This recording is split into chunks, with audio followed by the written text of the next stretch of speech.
And for some reason or another, Vibhu Chaitanya likes this verse. It sounds a little bit like Sarvadharmam Prityaja. At least the same word Prityaja is there. And the message is not so terribly different. We'll read the translation for text number 6, which we discussed yesterday. So we begin with text 7.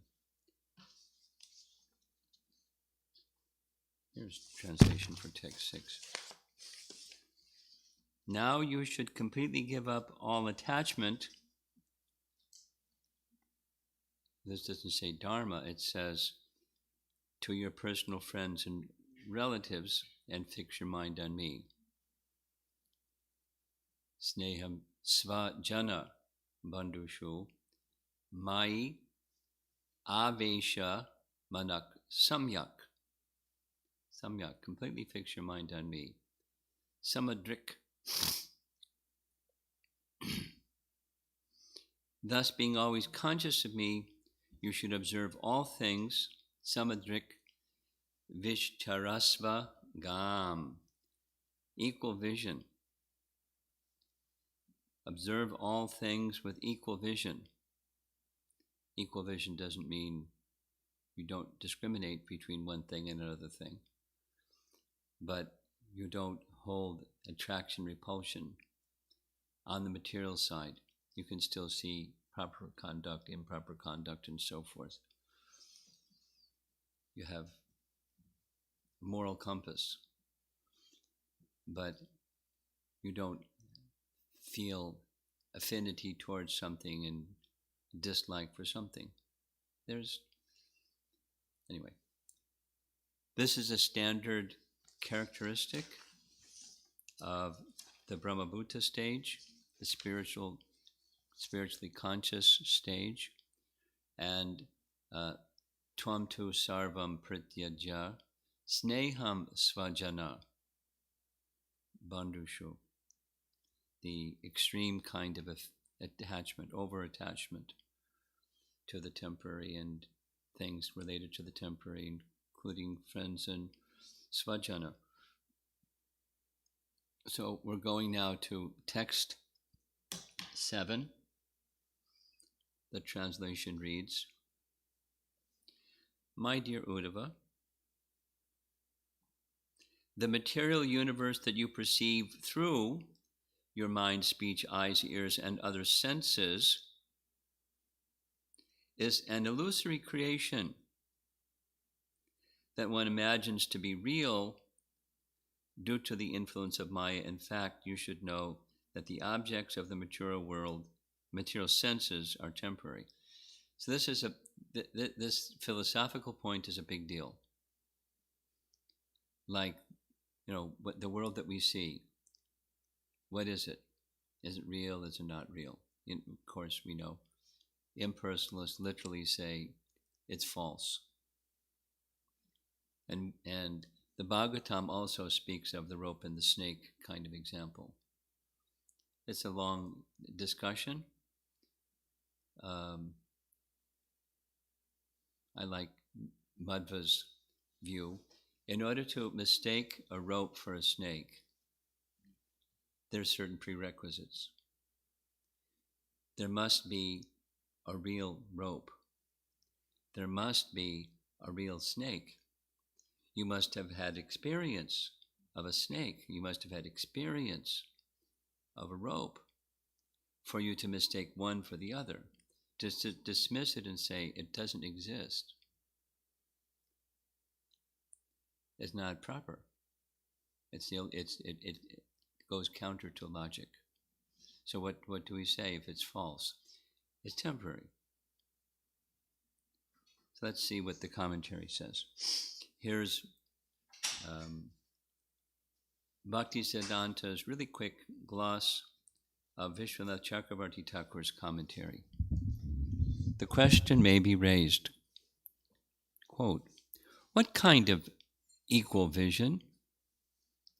That's Samadrik from the previous verse. What kind of equal vision should Uddhava have? In this verse, Krishna explains that material good and evil are a creation of the illusory energy, just as the objects of a dream are a mental creation. Paragraph. As stated in Bhagavad Gita, Vasudeva Sarvamiti, 7:19 Bhagavad Gita, Lord Krishna is actually everything because he is present within everything and everything is present within him. Krishna is Sarvaloka Maheshwaram, 5:29 Bhagavad Gita, the Lord and the proprietor of all worlds. To see anything separate from Krishna is illusion, right? That's the first, one of the four Chaturshloki verses. Seeing something separate from Krishna is illusion. That's that very simple definition of Maya. So Maya doesn't mean it doesn't exist, it means seeing it separate from Krishna. And then the bewildering influence of that energy acts upon the living entity because of seeing it apart from Krishna or separate from Krishna.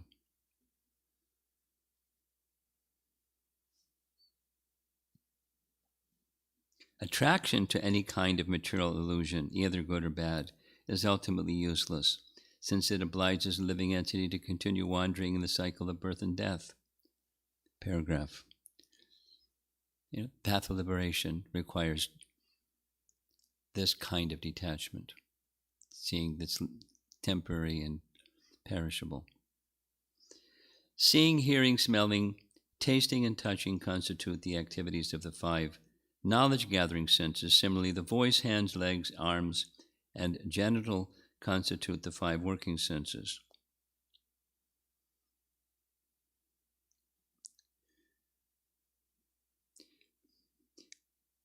These 10 senses are organized around the mind, which is the center of material activity. When the living entity desires to exploit matter, he is covered by the three modes of nature.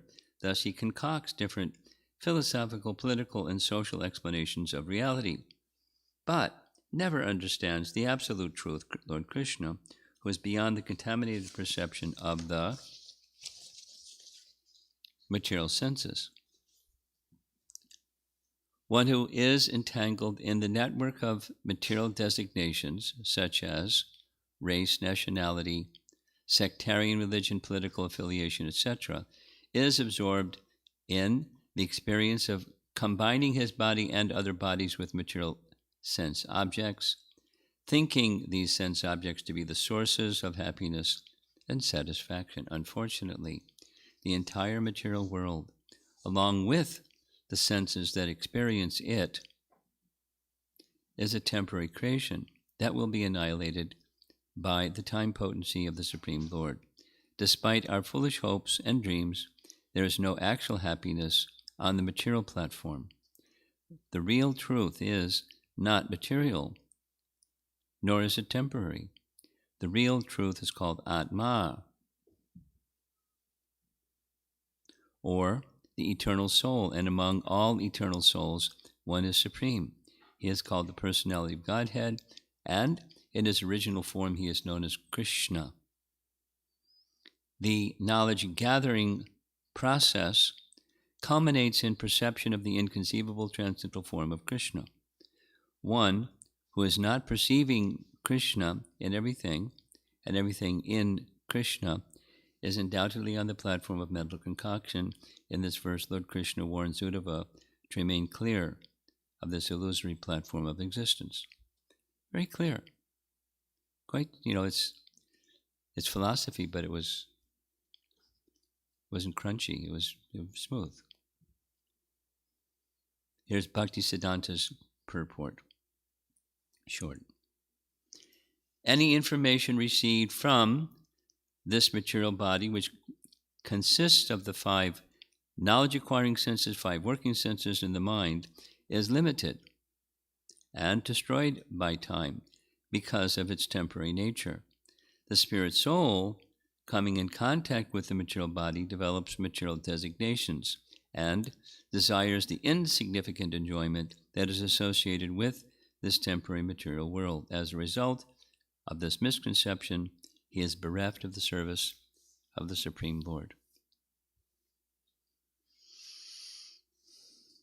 Vishwanath Chakravarti Thakur's comment is even shorter. What is this seeing equally? That is explained in this verse.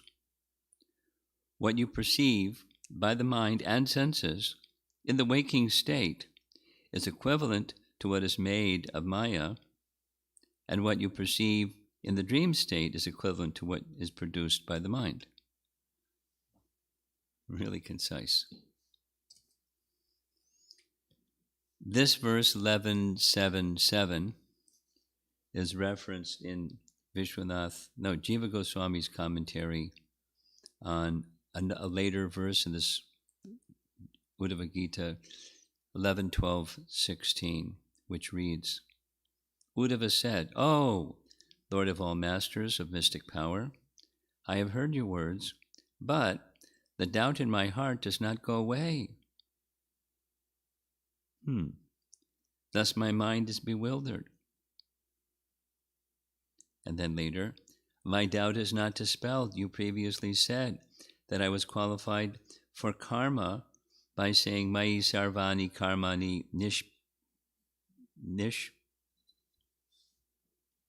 Nishrapeksha Samachara.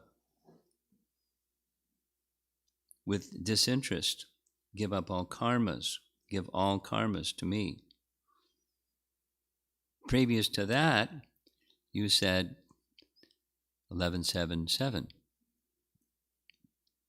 which is, the material universe that you perceive through your mind, speech, eyes, ears, and other senses is a temporary creation that is equivalent to what is made of Maya when you perceive in the waking, and to what is made in the mind when you perceive in the dream state. So that's a slightly different translation than, here's the BBT translation. So let's do the sequence. In text 16 of chapter 12, Uddhava is saying, wait a minute, my doubt doesn't go away, my mind is bewildered. What's that? Previously you said that I was qualified for karma by saying, with disinterest, give all karmas to me. But previous to that you said, my dear Uddhava of the material universe, that you perceive through your mind, speech, eyes, ears, and other senses is an illusory creation that one imagines to be real due to the influence of Maya. In fact, you should know that all of the objects of the material senses are temporary. Therefore, bringing all your senses under control and thus subduing the mind, you should see the entire world as the object of enjoyment for the jivas, expanded everywhere, and you should also see the jivas as controlled by me, Paramatma. My doubt is, by these verses, you have told me to practice Gyan. Now, you have given me qualification for bhakti by saying surrender to me. I do not understand. And later, you'll give me qualifications for karma again. Uddhava uses crooked words arising from Sakya rasa. In one sense, it's playful, but it's another sense. He's inviting, for our benefit, how to understand these terms about knowledge and surrendering activities as they relate to bhakti. In short, they're subsets of bhakti. They're not standalone Gyan or karma, yoga. They're subsets of bhakti. So by asking the question, I'm bewildered, then he's inviting how there's the explanation, there's subsets, because the whole message of the Gita is bhakti. The whole message of the Bhagavatam is bhakti. The whole message of this conversation is it's the means to achieve the goal. So it's bhakti. So when there's mention of other things, like, this particular verse, it's not where's the bhakti? It's detachment through knowledge. But it's a subset of bhakti. He's seeking that clarification for our benefit, not that he's bewildered. Okay, now we're going to Paramatma Sandarbha. What's Paramatma Sandarbha? It's a portion of Jiva Goswami's writings that's explaining the relationship or the function of the Paramatma feature in relation to Prakriti.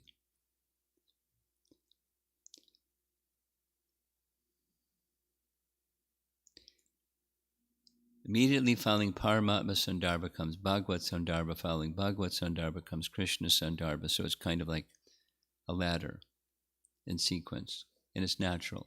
So first is understand, because that's what this is. I mean, Paramatma Krishna is Paramatma, or Paramatma is an expansion of Krishna. So in that stage, Uddhava, of detachment by knowledge, fix your mind on me.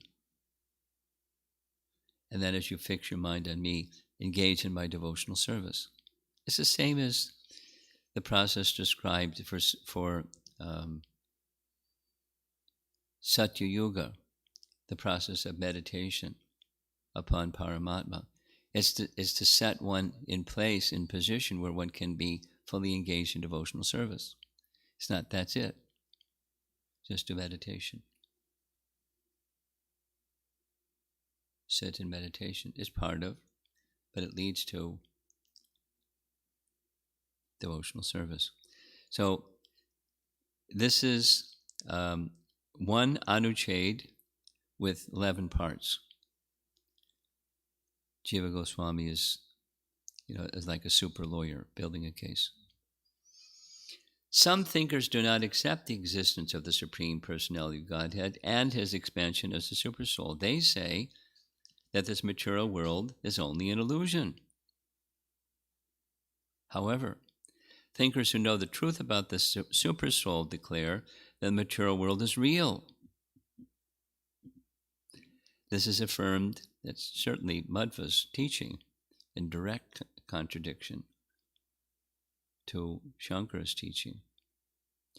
This is affirmed by the following prayer addressed to the Supreme Personality of Godhead in chapter 87. This is prayers by the personified Vedas. They say, text 26 from chapter 87, the atheists think that the three modes of material nature comprise everything in this world, from the simplest phenomena to the complex human body. Although these phenomena appear real, they are only a false reflection of the spiritual reality, being a superimposition of the mind upon you. That superimposition is a Mayavadi term. I forget which. It's not. There's a term similar to upadi. It's another term, but it's something like that. Some sense superimposition. So what is Paramatma? What is anything? Brahman, and something superimposed on Brahman. That's what superimposition. Still, those who know the Supreme Self consider the entire material creation to be real, inasmuch as it is non-different from the capital S Self. Just as things made of gold are indeed not to be rejected, since their substance is actual gold, so this world is undoubtedly non-different from the Lord who created it and entered into it. That was one of the prayers from chapter 87. In that verse, the word sad iva manas tri vrit tvayi vibhati means the atheists think that the three modes of material nature comprise everything in this world, from the simplest phenomena to the complex human body. Although these phenomena appear real, they are only a false reflection of the spiritual reality, being a superimposition on the mind. Paragraph. Because they do not accept the existence of the supersoul, the atheists think the material world is unreal. That is the meaning. So he's spelling out the misconception. That took 3.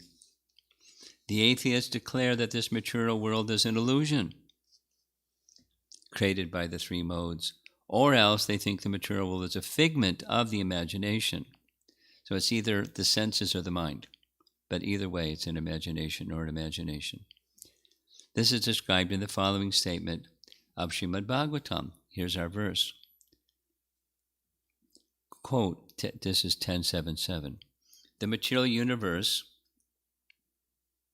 that you perceive through your mind, speech, eyes, ears, and other senses is an illusory creation that one imagines to be real due to the influence of Maya. In fact, you should know that all the objects of the material senses are temporary.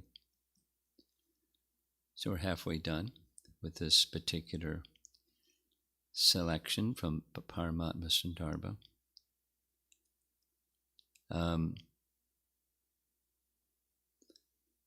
He gives the Sanskrit. These words from the Sanskrit mean, they who understand the truth about the Supersoul know that the Supersoul is present everywhere in the material world, that he is present in the individual soul's external material bodies, beginning with the human bodies and including all other kinds of bodies. In this way, they see the material world as real. That is the meaning. Here the passage beginning with the words, na hi vikritim. An example is given. Merchants who seek gold are not very interested whether golden objects have shapes that are beautiful or ugly. They're interested only in whether the gold itself is pure. In the same way, they who know the truth about the Supersoul are not interested in the various beautiful or ugly shapes present in the material world. Rather, they are interested in the all-pervading Supersoul. Paragraph. Next, text 8. 3 reasons are given to explain that the material universe is manifested from the Supreme Personality of Godhead. The first reason is given in the word sva kritam, which means, O Lord, you created the material world by employing one of your potencies, which then became the ingredients of which the material world was made. Unquote. Svakritam. The second reason is given by the word anu pravishtam, which means, quote, after the material world was created, you entered it. As the Supersoul, in this way, you are present in the hearts of all embodied beings. He didn't enter into something that's unreal. He entered into something that's real. And the third reason is given in the words Atma Tvaya Vasatam, which means when the material universe is destroyed, the entire material creation, which is your potency, enters within you. In this way, the example is explained. And finally, all of this is explained in the following words of Vishnu Purana, quote, unaware of the true nature of the material world, fools see only material things. In this way, they plunge into illusion. But the wise and pure-hearted sages see that even the material world is full of transcendental knowledge, O Supreme Personality Godhead. They see the material world as a form of you. That's the universal form. The verse quoted at the beginning of this Anucheda was spoken by the personified Vedas.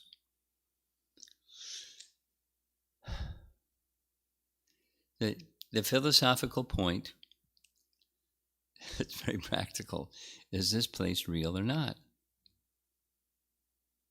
And there's different people that have different ideas since the beginning of creation. I met a nice devotee in the course of preaching at universities in India, that they had a really fine upbringing, but it didn't go in. And so as a result, they became an existentialist. A Brahmin-born, really nice young man became an existentialist and was super frustrated, because existentialism is an expression of frustration. Nothing matters.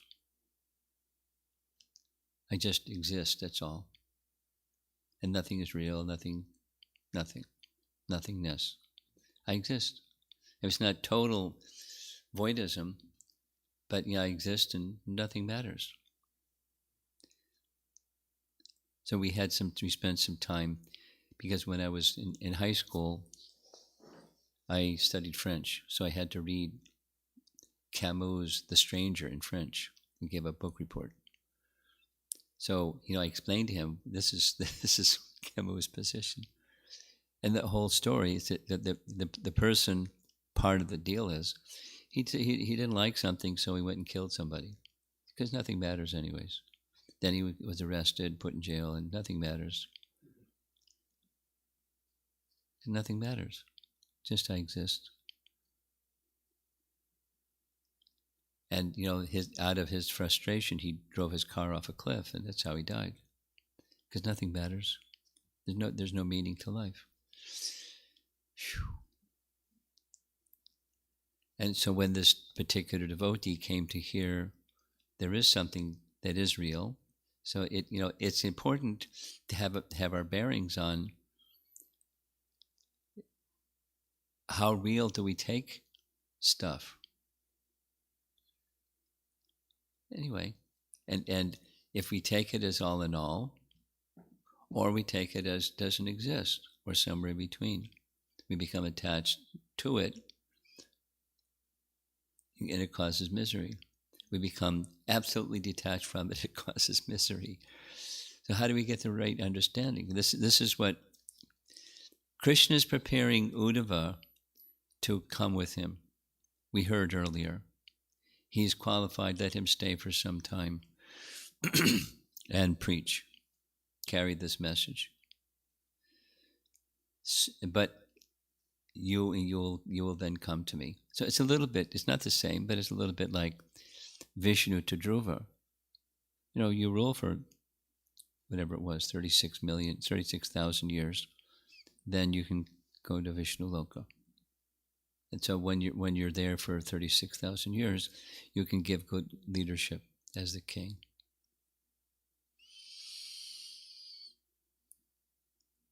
So for perfected souls, there may be some service. That was the situation for Uddhava.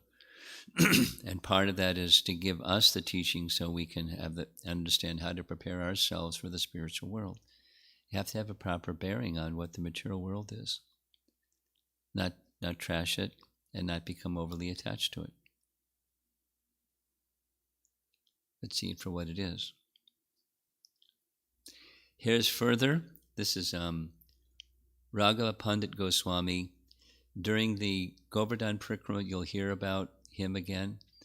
It's normally Raghava Goswami. Raghava Goswami's cave. Whether you've been to Vrindavan, then Govardhan Parikrama. For several years, he lived. He chanted his japa in a cave. You can go see it. At least you'll see pictures of it.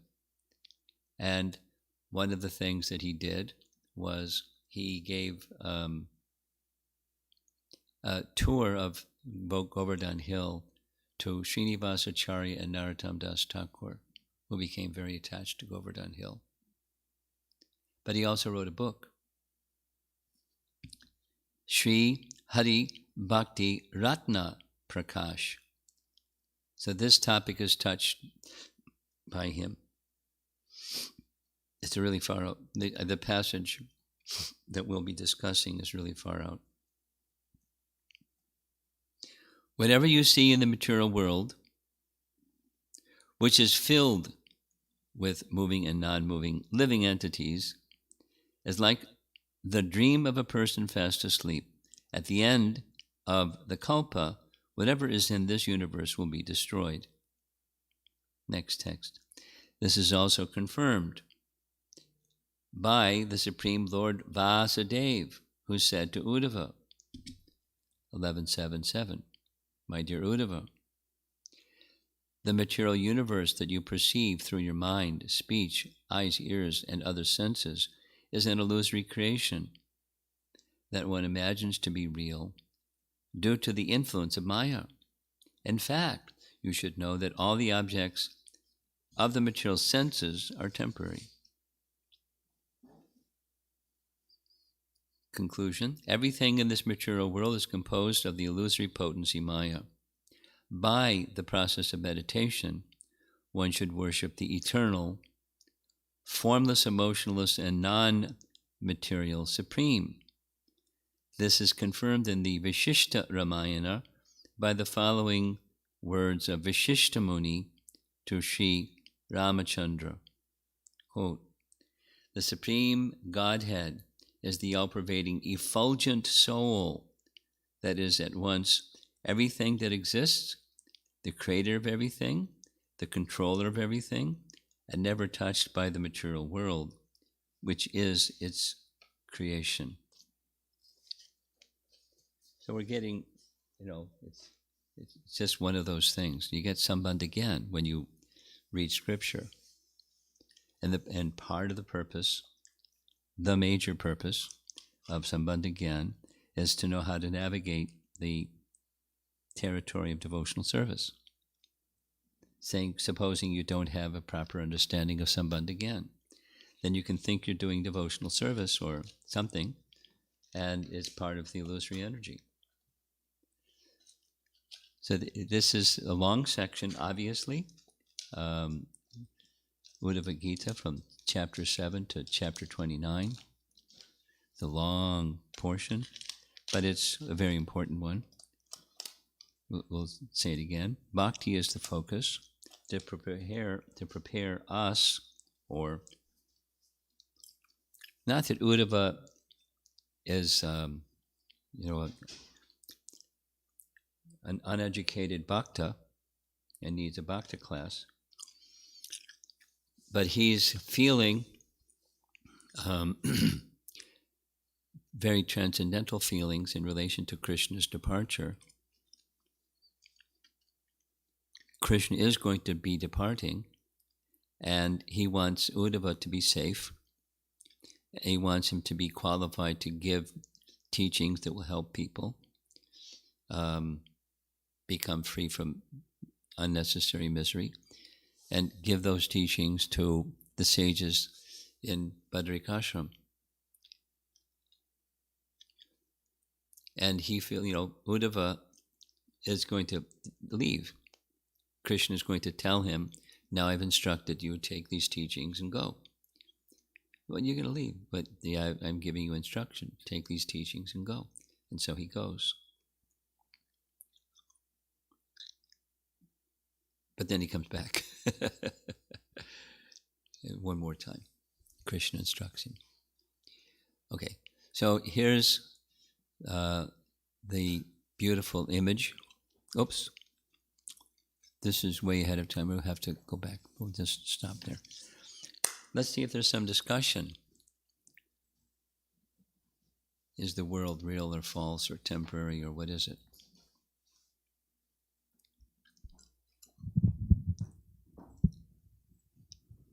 Hare Krishna, Guru Maharaj. You said that whatever we perceive through our senses and mind is a product of Maya. So we are trying to understand the spiritual subject matters. Is that also through our senses and mind, or? Well, good question. Initially, that's how we process through that filter, the senses and the mind.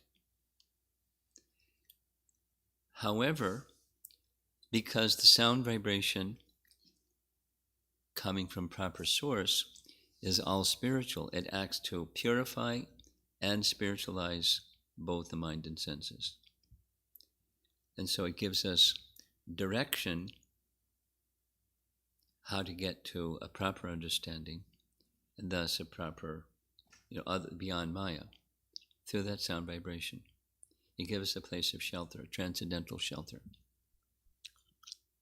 that purifies and elevates.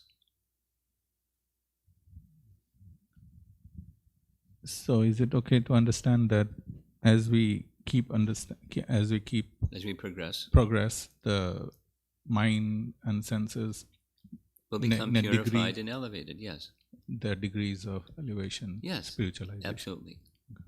That's definitely our experience.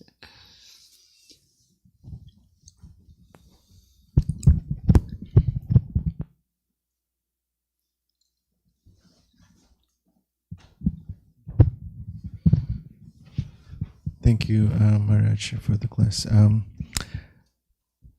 I had a couple of questions. One was on Vishwanatha Chakravarti Thakur's commentary. I could not, I guess, understand what he meant. Like, if it was very, like concise. The short one? Yeah, the short one. If you could. Want me to read it again? Yeah, if you could.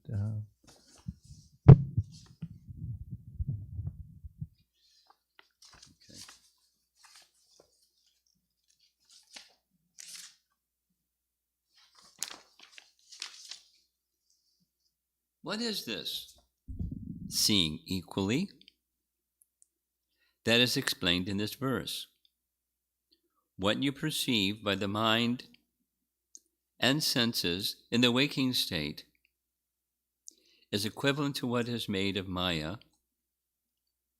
and what you perceive in the dream state is equivalent to what is produced by the mind.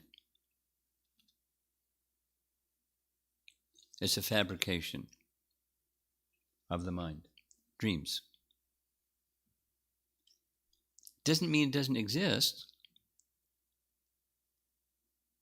but it exists within the mind. And, objects of the senses that we perceive, it's created by Maya, and the senses are perceiving it, the sense object. It's part of Sankhya, that, Tanmatra, that the objects of the senses, they exist. But, going back to the platform, the premise, the whole foundation of all of this is limited and temporary and perishable. Besides limited, temporary and perishable. That's the illusory nature of Maya. There's the whammy feature. We accept it as otherwise real, and objects for enjoyment of the senses. And then the dream is similarly. Okay. Next. Yeah. So on the part of strength. If we lost it, it'll come back.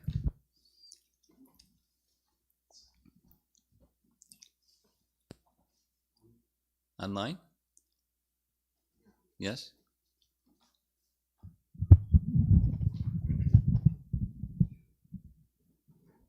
Question from Shanti Mataji. So is this world real but temporary? The world is real, and the world is temporary. You can say real and temporary, or real but temporary, either way. The world is real but temporary. But I'm saying you can say it either way. It's real and temporary, or real but temporary. Either way you like it. From Govinda Mohini Mataji. Is this understanding correct? That to understand that world is real, one has to come to accept the existence of Super Soul, Paramatma? Well, supposing somebody's a materialist, that they're an atheist materialist, And they may accept this world is real, and that's all there is. So it's the answer to your question is not necessarily.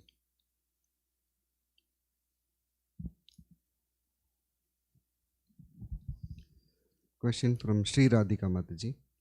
Research proves that even eyewitness accounts of the same incident can vastly vary. So our preconceptions, biases and assumptions, even color observations, which are meant to be objective. Yes. So I am trying to understand, when we say that the material world is real in the sense it actually exists, what is special about the quality of matter that it depends on the eye or perception of the beholder? Well, it's both. That's to say, the impact of the illusion-producing feature of Prakriti is going to be different depending upon the consciousness of the observer of that Prakriti. And then there's the senses themselves that are going to perceive this or that, depending upon their sense orientation, their guna and karma. So it's both. It's not one only or the other only. It's it's a dance.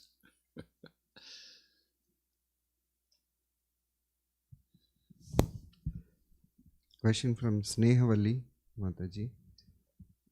Related to Vishwanath Chakravarti Thakur's commentary, I am seeing two Vishwanath Chakravarti Thakur's commentaries. One is his commentary on Canto 11. Canto 11. One is commentary on Canto 11, and the other is where Srila Bhakti Siddhanta Saraswati Thakur gave purports to it. So what is the difference in these two commentaries? Did Vishwanath Chakravarti Thakur give two commentaries? No. Bhakti Siddhanta gave his own. What we read from is a part of what we read from is taken from a publication by Bhakti Siddhanta.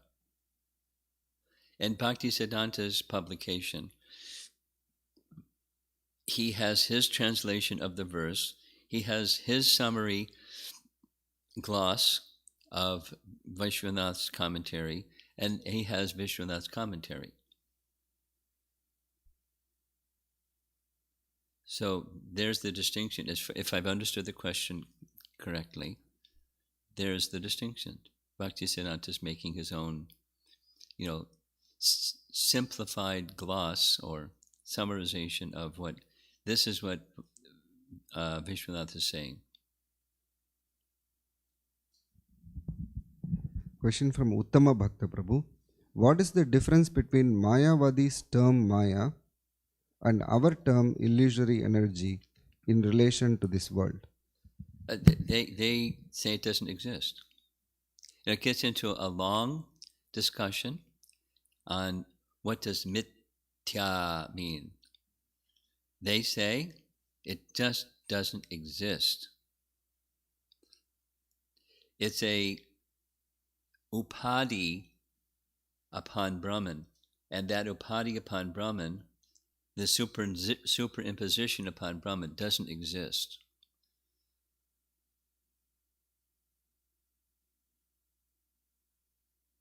So your body doesn't exist. I mean, specific to his question, because all that really exists is Brahman. So what's the body? It doesn't exist. It's a superimposition. It's an upadi. And get free from that, false, the sense that it's real, and you're Narayan. Anyway, that's their idea. And there's austerity, and there's discipline, and there's meditation, and there's a process. Anyway. There's a lot of holes in the Mayavadi bucket. Question from Girivardhari Prabhu. This question is from yesterday's morning class. Should we serve Lord with family attachment or detachment? You should serve the Lord with the appropriate kind and quality and quantity of attachment. The attachment is in relation to Krishna. And appropriate to attachment to Krishna, where's the limit? But when it's in relation to Krishna, then it's just fine. It's not hampering or impeding bhakti. And when it's not in relation to Krishna, even a little bit is blocking, and then more is more blocking, and more is more blocking. So how do you get there? By bhakti. And part of what we're doing is, you're hearing from Krishna to Uddhava what to do, or hearing from Kunti what to do, or hearing from the Bhagavatam what to do. The Abhideya is being spelled out through sound, and we take shelter of that sound and become awakened in bhakti. And so, circling back to your question, the appropriate kind and degree, or quality and quantity of attachment in relation to Krishna. So his question, second part is, how should I analyze boundary of attachment and detachment? Through scripture. Next. Uttama Bhakta Prabhu, lots of devotees don't have Sambandha Jnana, but they are amazing devotees. Yeah. Well, there's some intuitive understanding, and therefore they have Sambandha again intuitively. Our classic example is the illiterate Brahmin in Sri Rangam. Classic example. Or, Magari the hunter. Or other examples. Yeah. Next. That's it, Guru Maharaj. Okay. Just one. Back here? Either? No? Did you remember what you forgot? Okay. No, I don't. Yeah. Just wanted to ask, is there Srimad Bhagavatam class tomorrow? Huh? Is there a Bhagavatam class tomorrow? As far as I know. And there's some detail. There's some detail, as far as I know. I'll let you know if it's otherwise. Yeah, so I was just thinking about the parallels between Arjuna and Uddhava when you mentioned about the question he asked about Karma Yoga and Jnana, and how, and then you're talking about like Bhakti when you asked me to surrender, and Arjuna begins the chapter like that. He's asking, like you're speaking about Jnana and karma is separate, and then Krishna says this is part of bhakti, and how the latter he explains. So Arjuna at that point is under the illusion of or Yogamaya, and that's why he's not bewildered as such, but he is put under that illusion by Krishna, and he's asking those questions. Yes. For the benefit of So is this the same understanding with Uddhava also? Is he under Yogamaya and the illusion, or is he just asking for the benefit of? Oh, like, is he also put under illusion? Oh, yeah, but where it's arising from, his heart is different than Arjuna's. Arjuna's is a perplexity about duty, etc. And Uddhava's is the perplexity of Krishna's leaving. And he knows it. He feels it, he understands it. Krishna confirms it. So,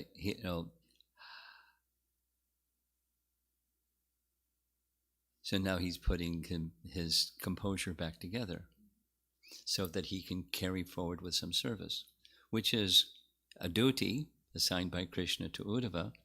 So the context is different, but the heart, what's going on at the heart level is quite different. The end result is quite similar. Uddhava is not a warrior. Uddhava is Uddhava. and Arjun's a warrior, and Arjun does the battle. Both doing something by Krishna's indication in service. So that's how there's it. The parallel leads to bhakti, but the place that it's coming from has its difference on the heart level. Okay. Srila Prabhupada ki jai.